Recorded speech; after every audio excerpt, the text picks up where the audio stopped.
bem-vindos. Nós estamos aqui ao vivo pelo Instagram. Obrigado pela sua companhia nessa transmissão. E se por acaso você ver esse vídeo depois, que você também seja abençoado por eles. São todos bem-vindos. É quarta-feira, hoje dia 1º de julho. Nós estamos aqui no primeiro dia do novo semestre do ano. Muita coisa ainda não mudou, né, com relação à situação da pandemia, mas nós estamos aqui avançando pela fé, né? Então eu convido você a colocar ali o seu comentário, e no seu comentário, se você quiser colocar o seu pedido de oração, você também pode fazê-lo, guardadas as devidas restrições ali, cuidados, para você não se expor de forma demasiada. A minha esposa, ela vai compartilhar o link aqui nos grupos da igreja para poder facilitar aqui o seu acesso. Nós vamos orar e na sequência nós vamos para o estudo da Bíblia. Feche seus olhos e deixe seu coração aberto. Senhor nosso Deus, muito obrigado pelo dia de hoje. Obrigado pelas muitas bênçãos que o Senhor tem derramado sobre cada um de nós. Pedimos ao Senhor a iluminação do Espírito Santo e que tenhamos facilidade para podermos compreender as Escrituras, para podermos entender a Bíblia de maneira adequada e que possamos muito mais do que praticar um exercício mental, cognitivo, que a Bíblia nos leve à prática, que nos leve para mais perto do Senhor e também para obedecermos ao Senhor. É a oração que faço em nome de Jesus Cristo. Amém. João capítulo 6, a partir do verso 16. Nós vamos hoje estudar até o versículo 40. Tá bom? Então, João capítulo 16. Se você encontrou, digite aí achei. E você... Deixa eu só mencionar aqui, antes da gente ler o texto bíblico, tem amigos aqui que já colocaram suas postagens aqui, a Lenildes, a Karina, o Vando, o Sebastião, o Rogério, a Célia, a Celinha, o Sérgio, a Marilda, a Regina. Vocês são bem-vindos, viu? Deus abençoe vocês. Vamos aqui, capítulo 6, a partir do versículo 16, nós vamos aqui até o versículo 40, tudo bem? Só ambientando você e fazendo uma recapitulação, no sábado passado, né, nós começamos o capítulo 6 e estudamos do versículo 1 até o versículo 15. A gente percebeu ali, ficou muito evidente mesmo, que Jesus realizou ali uma multiplicação de pães e peixes, e aquilo despertou na multidão um interesse de proclamar Jesus rei. Jesus ali fugiu daquela situação, ele saiu, ele estava do outro lado do mar da Galileia, ele não estava do lado judaico, ele estava do lado gentílico do mar da Galileia. E ele, aqui você vai ver que ele volta, o texto diz que ele ele não pega o barco, mas os discípulos pegam o barco e ele encontra os discípulos no meio do mar, né? E eles voltam para Cafarnaum. Vamos ler o texto? Vamos ler o texto porque é a continuação e é aqui que Jesus vai dar a explicação do que ele havia feito. Tudo bem? Vamos lá, versículo 16. Ao descambar, que a gente está falando de barco, né, de mar, né? Ao descambar o dia, os seus discípulos desceram para o mar e, tomando um barco, passaram para o outro lado, rumo a Cafarnaum. Já se fazia escuro e Jesus ainda não viera ter com eles. E o mar começava a empolar-se, agitado por vento rígido que soprava. Tendo navegado uns 25 a 30 estádios, eis que viram Jesus andando por sobre o mar, aproximando-se do barco e ficaram possuídos de temor. Mas Jesus lhes disse: Sou eu, não temais. Então eles de bom grado o receberam e logo o barco chegou ao seu destino. Mateus relata isso e Marcos também relata o mesmo episódio, essa travessia aqui do mar. E João dá um detalhe muito interessante, diz que o barco estava mais ou menos ali entre 25 estádios e 30 estádios. Essa é uma medida de distância, né? E um estádio é aproximadamente 185 metros. Se você fizer as contas, mais ou menos 5 quilômetros. E não sei se você se lembra que no culto de sábado eu mencionei o tamanho do mar da Galileia, que ele tem aproximadamente de norte a sul. Eu arredondei, eu falei que é 20, mas os comentaristas falam 21 quilômetros. Então, eu vou dar o número certo, porque se você procurar e falar assim, pô, o pastor disse 20, mas eu li 21, eu arredondei, tá? E falei que ia arredondar mesmo. 21 quilômetros de norte a sul e mais ou menos 13 quilômetros de leste a oeste. Então, 25, 30, 25 estádios, 30 estádios, vai dar aí, se fossem 30 estádios, 5.500, 600, vamos lá, 5.000 metros, 5 quilômetros, eles estavam dentro do mar. Ou seja, eles estavam bem no meio do mar, enquanto eles atravessavam para o outro lado. E aí o vento soprando de um lado para o outro, e Jesus aparece. João não dá todos os detalhes. Se você ler os outros evangelistas, você vai ter mais detalhes, vai enriquecer aqui o relato. Os discípulos ficaram assustados, com medo, mas depois identificaram aqui que era Jesus que estava vindo. E o verso 22, ele continua a história dizendo assim: No dia seguinte, a multidão que ficara do outro lado do mar notou que ali não havia senão um pequeno barco e que Jesus não embarcara nele com seus discípulos, tendo estes partido sós. Olha que detalhe curioso. A multidão que tinha visto a multiplicação de pães e que tinha se beneficiado da multiplicação de pães aqui, viu uma parte dela, não sei quantas pessoas, viram que um barquinho estava ali na beira da praia, mas Jesus não tinha entrado naquele barco. Os discípulos tinham ido sozinhos. E aí, o verso 23 diz assim: Entretanto, outros barquinhos chegaram de Tiberíades, perto do lugar onde comeram o pão, tendo o Senhor dado graças.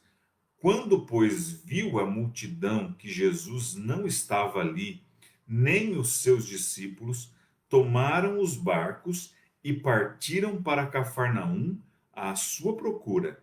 E, tendo-o encontrado no outro lado do mar, lhe perguntaram: Mestre, quando chegastes aqui?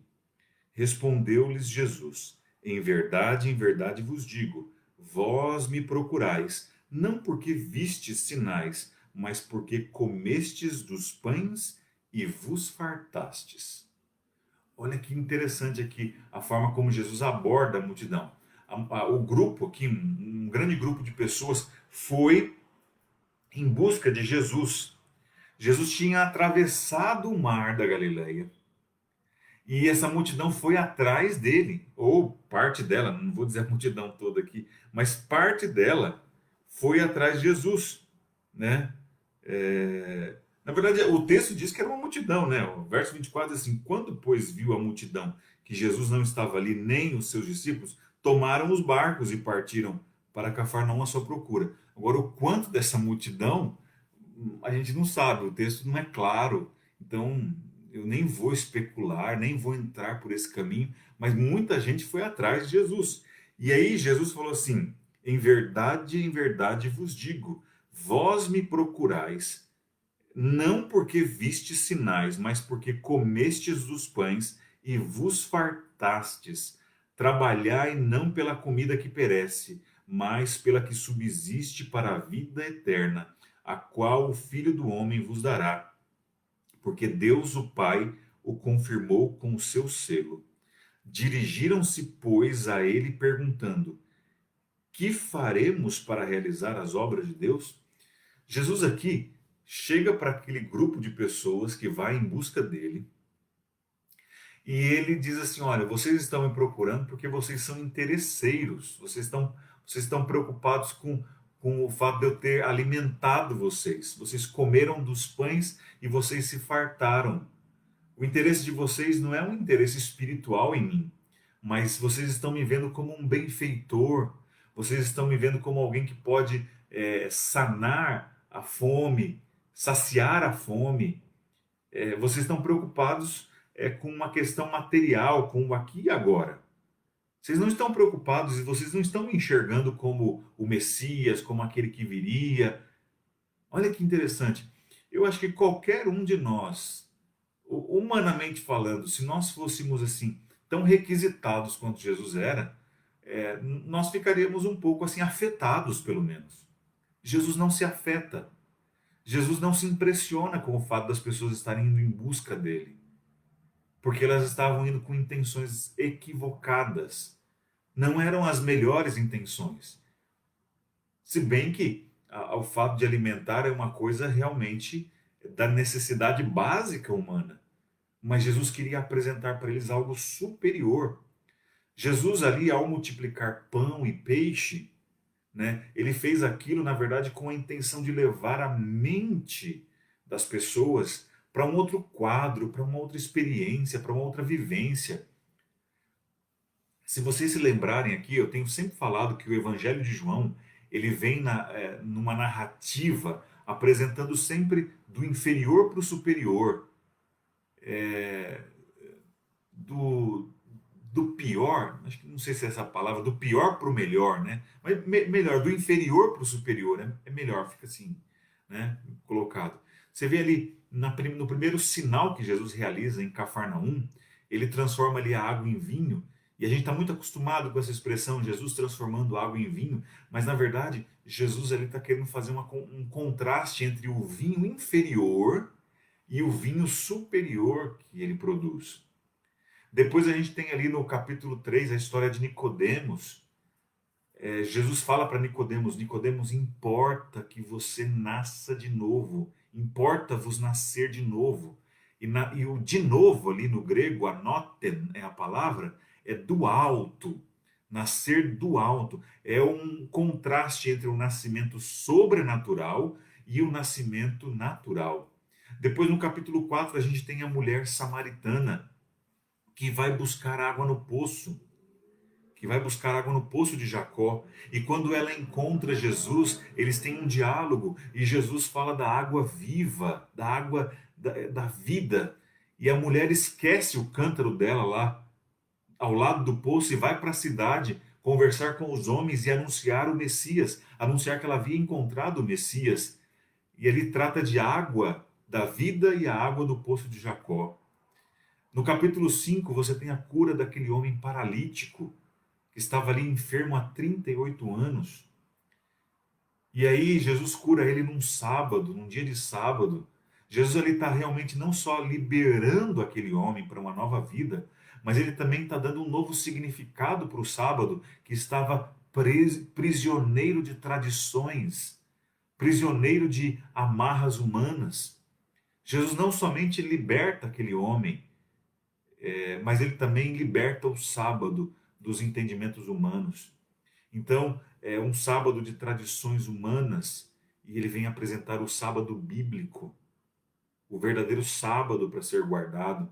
E aqui no capítulo 6, Jesus também vem mostrando que as pessoas estão muito na esfera humana, preocupadas com o nível horizontal das coisas, e ele vem para apresentar algo superior, num nível vertical, mostrando que nem só de pão o homem vai viver, mas ele precisa se alimentar da palavra de Deus, que é o próprio Cristo. É esse o discurso que ele vai fazer.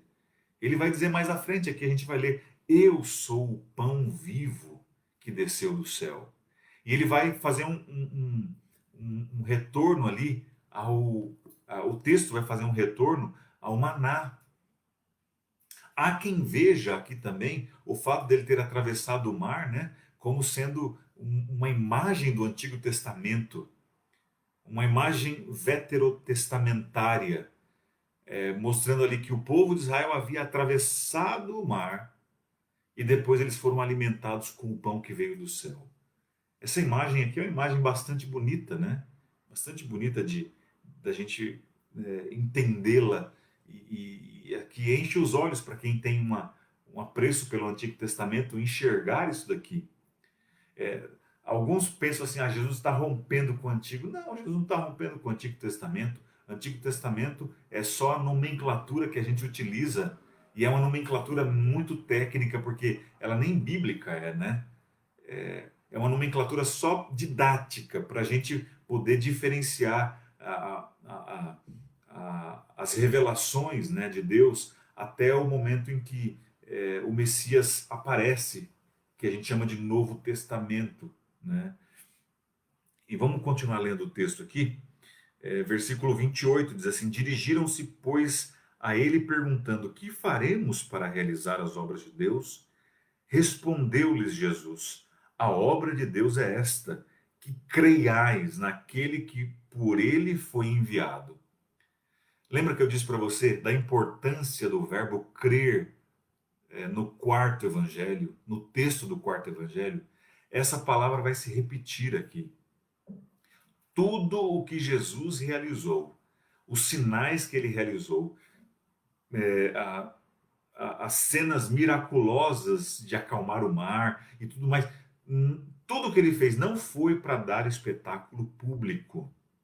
Não foi, Jesus não era um showman, Jesus não era alguém que desejava o aplauso e o reconhecimento por vaidade, não. Quando Jesus fazia o que fazia, ele fazia com a intenção de ser reconhecido como o Filho de Deus, como o Messias. Era para que a audiência pudesse crer.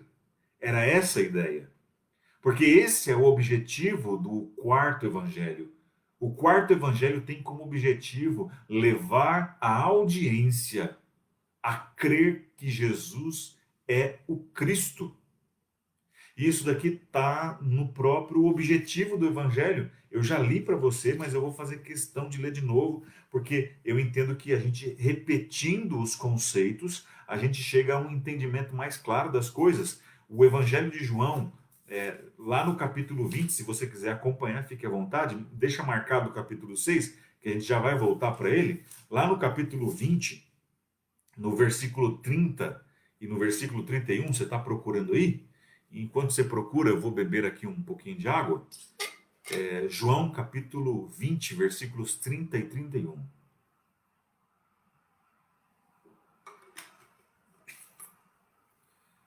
Vamos lá. João capítulo 20, versículos 30 e 31. Na verdade, fez Jesus diante dos discípulos muitos outros sinais que não estão escritos neste livro. Estes sinais, porém, foram registrados para que creiais que Jesus é o Cristo, o Filho de Deus, e para que, crendo, tenhais vida em seu nome. Está vendo? O próprio texto aqui diz qual é o objetivo. Então, o verbo crer ele vai se repetir, e os sinais eram realizados justamente para que quem visse os sinais pudesse crer.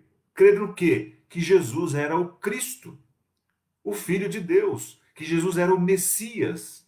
É essa a ideia. A palavra Cristo, no português, vem do grego Christos, que por sua vez é uma adaptação para a palavra Mashiach, do hebraico, que é Messias. Essa é a ideia do quarto evangelho. É proporcionar isso ao leitor e preparar o leitor justamente para viver sem essa presença física de Jesus. É crendo que ele é de fato o Messias. E aí, o verso 30 diz para a gente o seguinte: Então lhe disseram eles: Que sinal fazes para que o vejamos e creiamos em ti? Quais são os teus feitos? Nossos pais comeram o maná no deserto, como está escrito. Deu-lhes a comer pão do céu. Verso 32, replicou-lhe Jesus: em verdade vos digo, não foi Moisés quem vos deu o pão do céu. O verdadeiro pão do céu é meu Pai quem vos dá. Gente, eu fico pensando, essas pessoas aqui pareciam assim míopes mesmo, elas não conseguiam enxergar. Mas eu não condeno de fato essas pessoas aqui, porque hoje em dia também as pessoas têm dificuldade de enxergar coisas que são tão óbvias. Essas pessoas aqui foram em busca de Jesus porque tinham visto os sinais. Elas viram Jesus transformando, multiplicando pães, 5 pães e 2 peixinhos, e pão e peixe suficiente para alimentar uma multidão de. Os, os biblistas aqui dizem que de 10, alguém, tem gente que fala 15 mil pessoas, tem gente que arrisca até que podia ser uma multidão de 20 mil, eu também já acho que tem que ter fé demais, né, para acreditar que era tanta gente, mas não importa, eram quase 5 mil homens e as mulheres não entravam no cômputo. Então, pelo menos você tem que dobrar esse número. Vamos imaginar que se todo mundo fosse casado, né? Cada um levava sua esposa ali. E os filhos, eles tinham bastante filhos. A gente tinha uma multidão ali de mais ou menos umas 15 mil pessoas que foram alimentadas. E aí depois os pães e os peixes foram recolhidos ali com 12 cestos. 12 cestos foram recolhidos a partir de 5 pães e 2 peixes. E eles chegam para Jesus e ainda falam assim: que sinal que você mostra para a gente de que você é o Messias? Gente, não, não dá para entender como que Jesus está assim, se declarando diante deles. Jesus ele está se mostrando quem ele é diante deles. E eles não conseguem enxergar um palmo diante do nariz. Que sinal que você mostra? E ainda diz: nossos pais comeram o maná no deserto, como está escrito. Deu-lhes a comer pão do céu. E aí Jesus fala assim: olha, foi Deus que deu esse pão. Foi Deus que deu esse pão. Não foi Moisés que deu. Verso 33 diz assim: porque o pão de Deus é o que desce do céu e dá vida ao mundo. Então lhe disseram: Senhor, dá-nos sempre desse pão. Declarou-lhes, pois, Jesus: eu sou o pão da vida. E quem vem a mim jamais terá fome, e o que crê em mim jamais terá sede. Jesus se declara: eu sou o pão da vida. Veja, lembra que eu falei para você? Vinho inferior, vinho superior. Nascimento natural, nascimento sobrenatural. Água do poço de Jacó, água da vida. Sábado, segundo regras humanas, sábado bíblico, segundo a visão do Criador. Pão físico, pão físico, pão do céu. Pão superior. E o pão era uma coisa tão importante no Oriente Médio, no Antigo Oriente Médio, era a base da alimentação do judeu, era o pão. O pão era uma coisa tão importante, mas tão importante, que olha como eles identificam a palavra pão. Aqui tudo bem, o texto de João está escrito em grego, mas eu quero pegar um conceito. O pão em hebraico é lehem. Lehem pode ser o pão mesmo, o pão que você come, mas pode significar também semente. O pão é o princípio da vida. É o princípio da vida. É a partir do pão que as pessoas se alimentam e existem. O pão ele tem essa função de manter a vida. E Jesus usa essa imagem tão presente no dia a dia dos judeus ali, dos galileus, que eles entenderam perfeitamente que ele estava dizendo assim: eu sou aquele que dá vida ao mundo. Eu sou aquele que alimenta o mundo. E Jesus olha, é uma coisa incrível. Jesus aqui se mostra, fala assim: ó, vocês estão buscando um pão, eu sou esse pão. É um diálogo até parecido com o diálogo com a mulher ali, tanto é que o próprio Jesus fala de ter sede, né? É um diálogo parecido porque eles falam assim: dá-nos desse pão, né? Dá-nos sempre deste pão. E aí Jesus fala assim: eu sou o pão da vida, e quem vem a mim jamais terá fome, e o que crê em mim jamais terá sede. Porém, eu já vos disse que, embora me tenhais visto, não credes. Veja, diferente da mulher samaritana que teve a sede, na verdade, olha que curioso, né? A mulher tinha água e Jesus tinha sede. No final do discurso, Jesus é que tinha água e ela é que tinha sede. Aqui, diferente, essas pessoas procuraram Jesus, mas não acreditaram nele. O próprio Cristo diz assim: vocês não credes. Porém, eu vos disse, já vos disse, que embora me tenhais visto, não creiais. Todo aquele que o Pai me dá, esse virá a mim. E o que vem a mim, de modo nenhum o lançarei fora. Porque eu desci do céu, não para fazer a minha própria vontade, e sim a vontade daquele que me enviou. Jesus aqui mostra para estes homens que eles precisavam fazer a vontade de Deus, a vontade do céu. Eles precisavam crer. O verso 39 diz assim: e a vontade de quem me enviou é esta, que nenhum eu perca de todos os que me deu. Pelo contrário, eu o ressuscitarei no último dia. De fato, a vontade de meu Pai é que todo homem que vir o Filho e nele crer tenha a vida eterna, e eu o ressuscitarei no último dia. Jesus está falando aqui de manutenção da vida mesmo. Que mesmo que alguém que morreu crendo nele, vai viver para sempre, porque ele vai ressuscitar. E aí você pensa em qual deve ter sido a reação dessas pessoas, né? Como elas reagiram a esse discurso? Será que elas aceitaram? A gente fica até numa empolgação, né? Mas se você ler o verso 41, e a gente já vai parando por aqui, nas nossas considerações, porque eu vou deixar aqui para sábado, para a gente continuar no sábado, mas o verso 41 fala assim: murmuravam, pois, dele os judeus, porque dissera: eu sou o pão que desceu do céu. Eles não acreditaram. Eles rejeitaram a Cristo. Eles murmuravam, dizendo assim: como que ele fala assim que ele é o pão que desceu do céu? Ele não é o filho do carpinteiro? Ele não é o filho de Maria? Veja,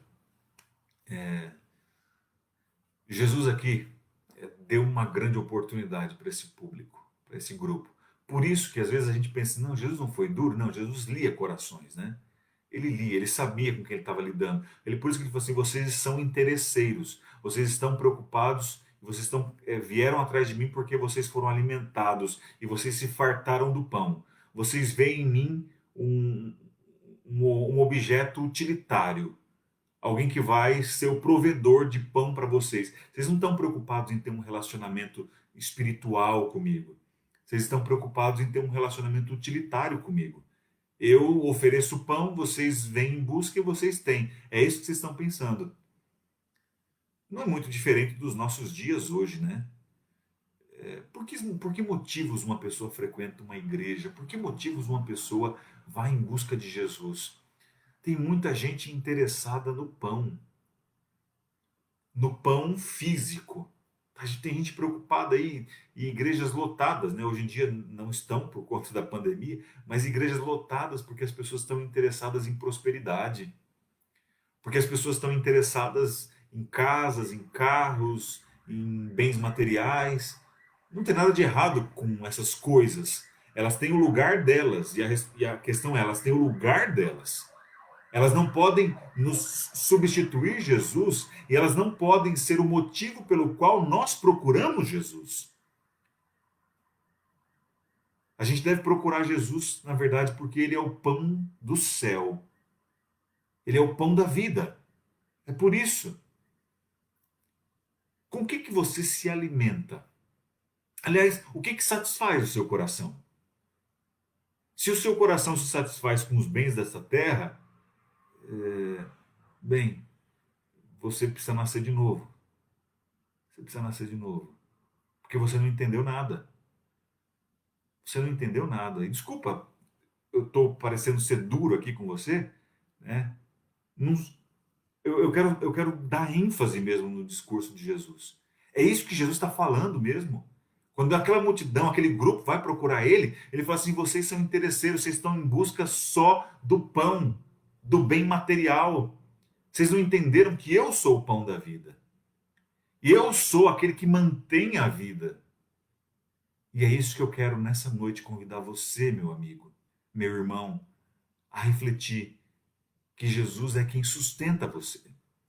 Por mais inteligente que você seja, por mais hábil, capaz, por mais maiores que sejam os recursos que você tenha, talentos, intelecto, tudo isso não é nada se Jesus não sustentar você, se ele não manter a sua vida.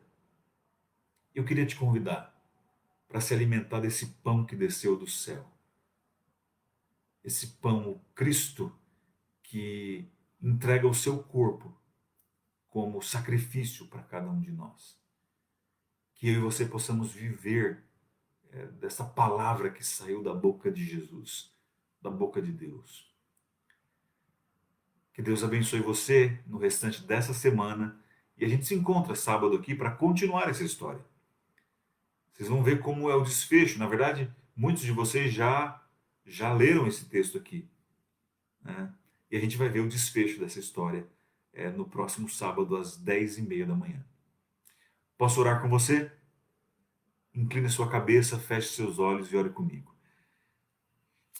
Nosso Pai e nosso Rei, nós oramos ao Senhor nesta noite, agradecidos pelo alimento espiritual que tivemos.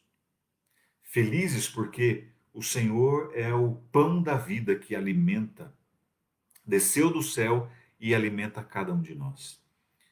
Fica conosco no restante desta noite e dá-nos uma boa noite de descanso e que possamos nos preparar para o sábado que virá e vivermos estes momentos sagrados ao lado do Senhor. Fica com as amadas igrejas Central de Osasco e Kennedy. Que a tua bênção seja derramada sobre cada um dos teus filhos. É a minha prece e eu oro em nome de Jesus Cristo. Amém, Senhor. Muito obrigado pela sua audiência, pela sua paciência, pela sua companhia virtual aqui. Que Deus te abençoe. Até sábado que vem a gente se encontra. Um beijo. Fiquem todos com Deus.